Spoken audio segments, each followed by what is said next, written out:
Okay, hello everyone. This is Mr. Ari, better known in my YouTube channel, Mr. Ari 2D World, where I do videos with my cartoon character Cindy, doing arcade game reviews, and of course in the future doing other game reviews prior from older games like Atari, Super Nintendo, Sega Genesis, Sega CD, the whole spectrum. Of course, PlayStation 1 and 2 and 3, and of course 4. So, and Xbox as well. So I made this video because I wanted to address some things that needed to be addressed, and I usually don't make videos like this, but this has been a thorn in my hide for a while because I'm tired of seeing the bash that's been going on both sides and both fields. So I wanted to address this right away because I believe that this is wildfire that's gotten out of hand and it just needs to be addressed. So what this video topic is to go on about, it's about the First Descendant and someone's opinion were I would say misinterpret. She goes by the name Melonie Mac, and Melonie Mac, I've been watching her for a while, like way back when, where she talked about certain things about games that went woke, and she brought on the fight about how Lord Croft and how it changed and how it molded and stuff like that, like how Crystal Dynamics and changing their ways with her character, being lesbian, stuff like that, which I do agree. But let's talk about the damage, what led her to be cast out with some of the people that actually loved her. So what I want to address is that what she said in her video, which I may have to play back. So give me a moment. I can give you a little bit. I'm not going to show the actual video because I do have a lot of Christians who follow me who probably wouldn't appreciate having something like that thrown on the screen, but a lot of you already know what I'm referring to. Now, this is a game called The First Descendant. Didn't play it. Didn't really comment on the game itself. I commented on the material that was presented in question. And the material that was presented in question of the tweet that blew up and got me so much backlash and hate and saying I was betraying everybody was a video of a character dancing and shaking her butt in a thong with the camera focused on it. Again, I'm not going to post it just out of respect to my fellow Christian viewers.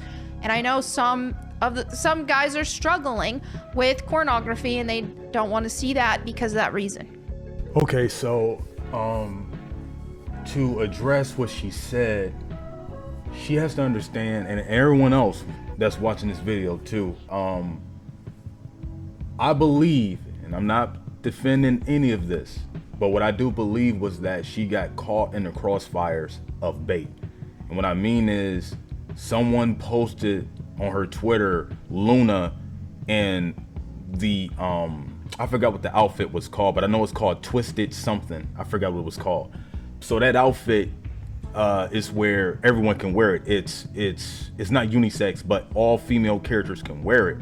And someone, they just had her in that outfit, and they had her in her Russian warmth hat, and had her doing her routine with her with her weapon that boosts up characters' abilities. So someone said, "Oh, I'm gonna do a quote what we call Ryota or Riona video clip feed, and then give it to her, and then make them think, oh, this is what First Descendant is about." No, it's not. Yes, they do have some skimpy outfits in the game, that's true, but that is you, the player, your decision, and how you could address those characters. First Descendant is not a perverted game. There are countless of characters that are fully clothed, such as Glay, Sharon in her full bodysuit, Velby in her full bodysuit, Bunny in her full bodysuit, Freyna, who wears literally a fully clothed outfit. Everyone is fully clothed when it comes to the female cast in the First Descendant. They're not skimpy at all in their original outfits. Those are just outfits that people can make the decision to make them that way. And I've actually seen players who get so creative that now we have a feature where we can use color palettes and save those color palettes on outfits, where they'll make crazy unique designs to make them look like the characters from different games. Like they got Kyle looking like Iron Man with his colors. They got Bunny looking like Samus Aran with the blue Zero Suit colors. Like people are really creative in First Descendant with color palettes. But the issue that I'm bringing is that Melonie got caught in the crossfires, and it got her caught in some deep gasoline. You know, it's like she's on a bridge and someone lit gasoline on the other edge of that bridge instead of the flame, which is hard now to put out. And that is what she's dealing with. So I would say out of a defense that she got caught in something that she truly didn't know about, because she never played the game. Didn't play it. Didn't really comment on the game itself. She never gave the game a chance to know that it has a slight good story.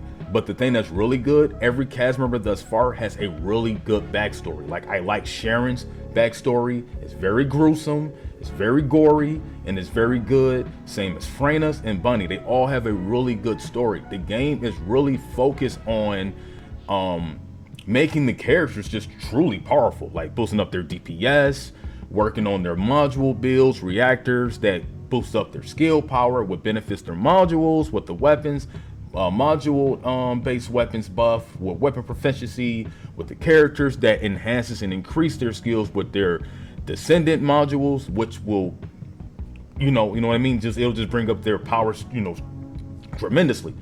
And even though they may have skippy outfits, you may won't even be focused on that most of the time, because you're going to be focused a lot on the battlefield. You're not going to be looking at most of the time thinking about, look at her legs and this like this and high stockings. It's not going to matter, because the moment the game starts, all that stuff becomes second thought. The main thought you're thinking about is survivability, how you're going to be taking down these enemies, how you're going to be taking down these elites and these bosses. All the other stuff is like last. That stuff's secondary. That's why the game is so successfully good. That's why she saw on her screen why there's 9,252 players playing. Yes, it does have something to do a lot with the based on how, there is like women who look luscious and stuff like that, whatever, and just as much as the guys too. But you have to take out of consideration is that this game is more than just that. Every game has it. Like, I'm not going to point fingers and say, you did this and you did that, but we got to address this right away. We have to address that, look, that every game has sexualization. You cannot erase that. It's in every game, including the game. Even when you said this, and I quote, you said that Lara Croft, to you, not to no one else, you said to you that Lara Croft is not sexualizing in any way.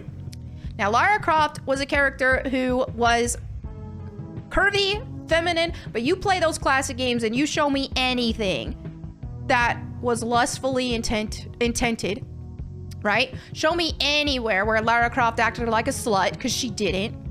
Okay, out of fairness, I will say with Melonie, it's a 50-50 split on that, because yes, when Toby Gard, who was the original co-designer of Lara Croft and creator of Tomb Raider, when he made the first game, I will give him that he broke the mold for female protagonists in games and its empowerment, and it actually broke the Guinness World Record back in the day for being the first heroine of all time characters on PlayStation and games in general.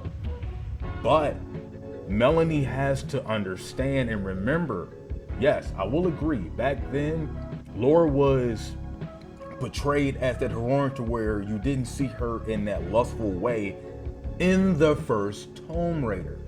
But after Toby Gard left, what ended up happening was during the development of the second game, he felt opposed that the marketing of Lara Croft's sex appeal was too much, and he felt it did not match the creative tool that he used prior from the first Tomb Raider game.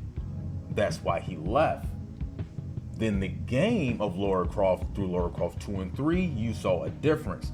They started to grow her characteristics a little bit more differently. Yes, she still had that action-based kick butt style of character of Lara Croft, you know, like going to tombs, going to parts in Italy, going to parts in the Mayas, getting treasure and stuff like that. But the sexualizing part did come in added much later into those original games, which is the second and third game. Thus, the guy Paul Douglas, who came in at the time when he was hired by Eidos, he came in and worked on those games, and you've seen that he started to use the ideology of making her be that sex appeal. That's why you saw her in bikinis in the ads in the magazines.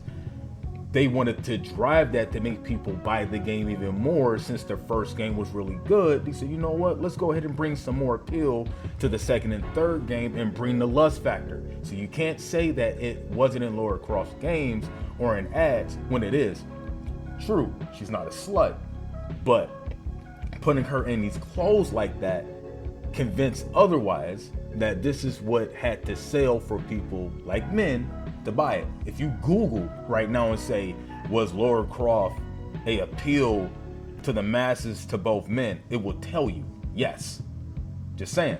But did it give confidence to young little girls like yourself? Yes, it did.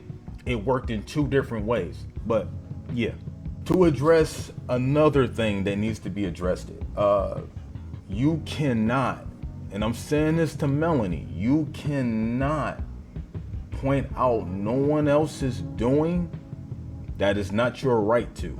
Now, when it comes to entertainment, we make a choice what we could put in our library in our house, what games we play in our house.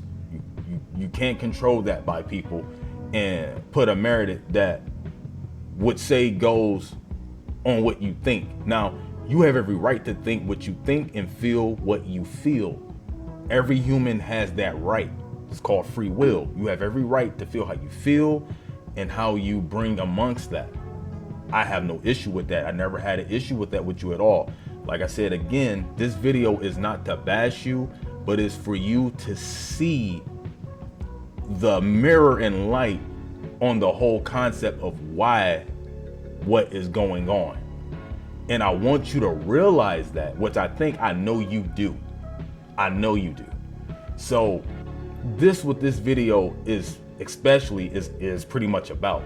So you have to take that not lightly, but seriously, because gaming is purely about three main things: creativity, if it's enthusiastic, and most importantly, fun.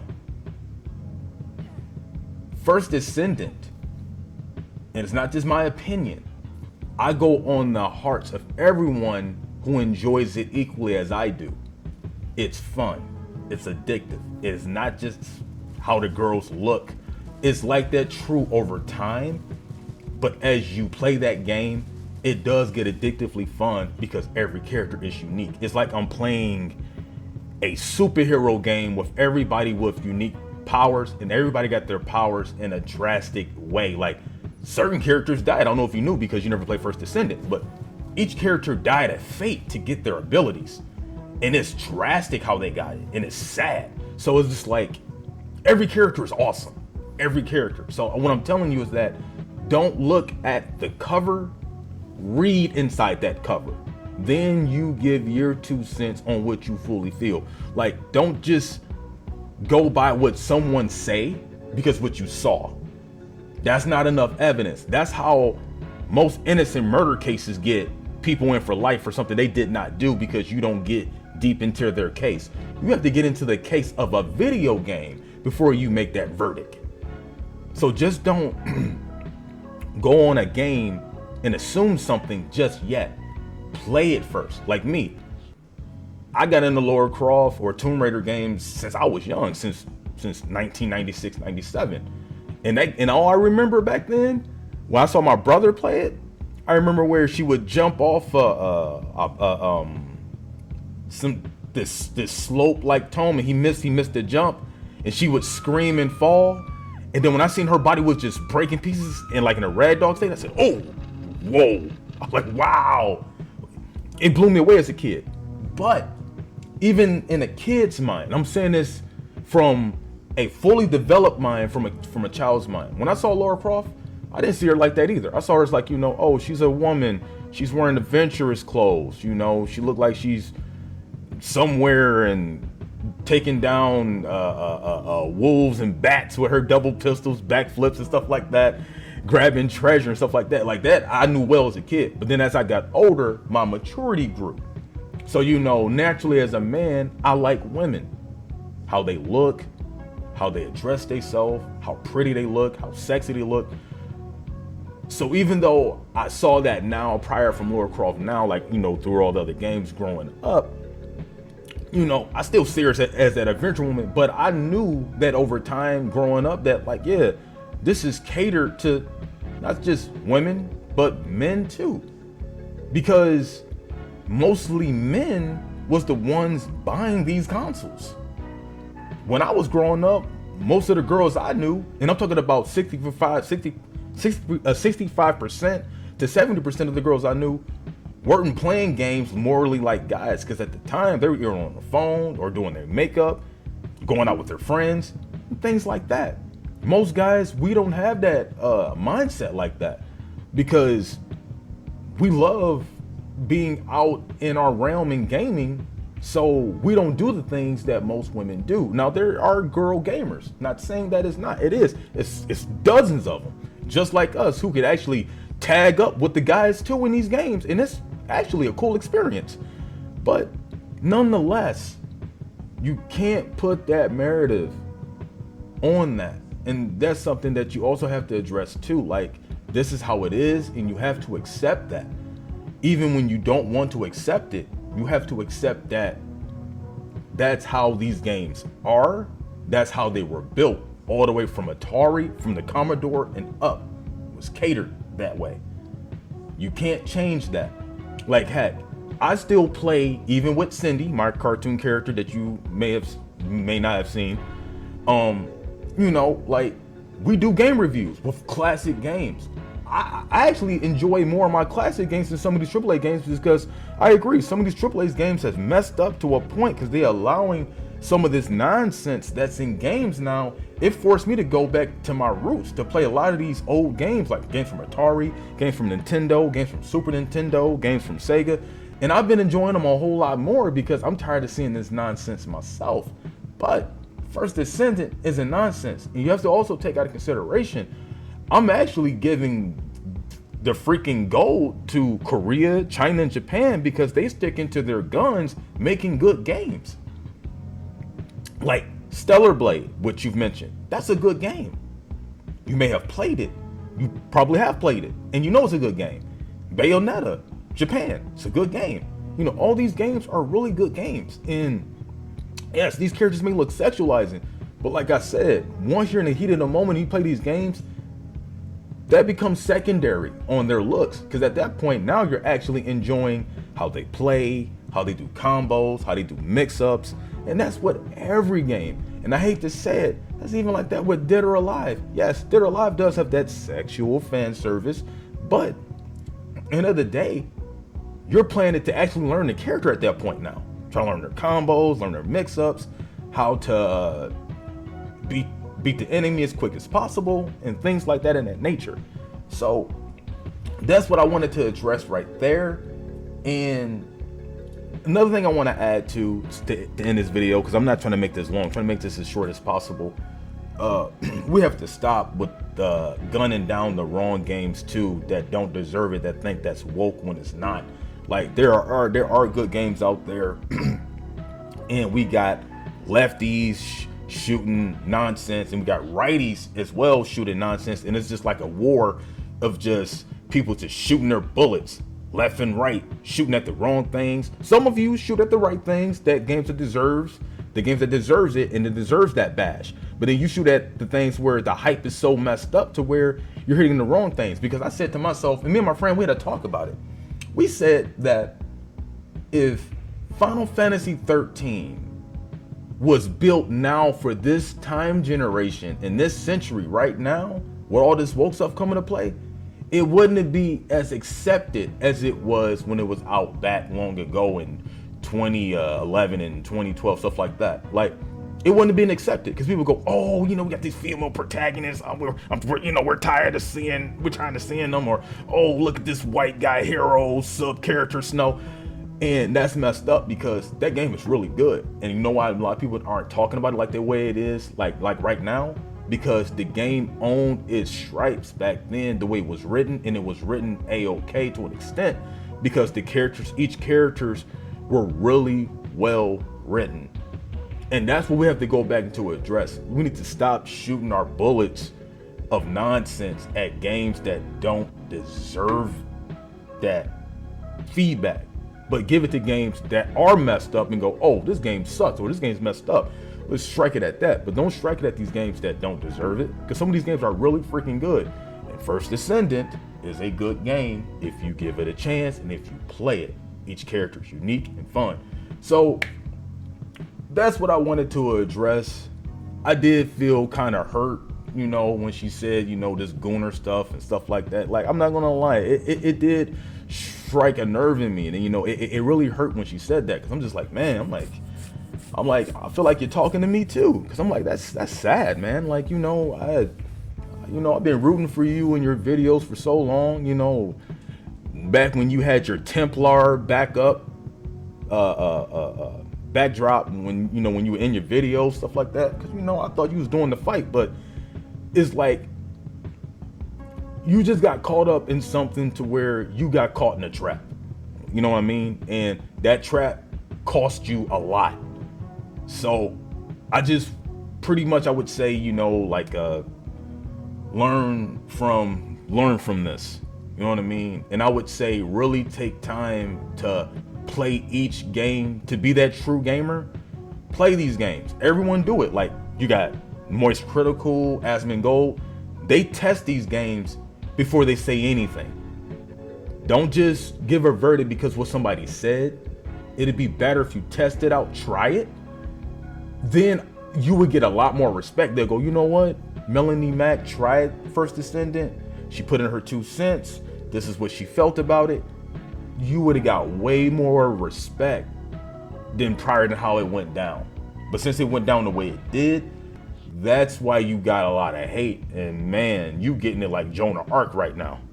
Like, you know how it was with Joan of Arc back in the day. They was just like, oh, she thinks she's heard the will of God. Oh no, she's a witch. And then they piped her to the stake and they burnt her alive. So it's just like, I don't want to see you drop and fail like that. Because like I said, every human being is imperfect.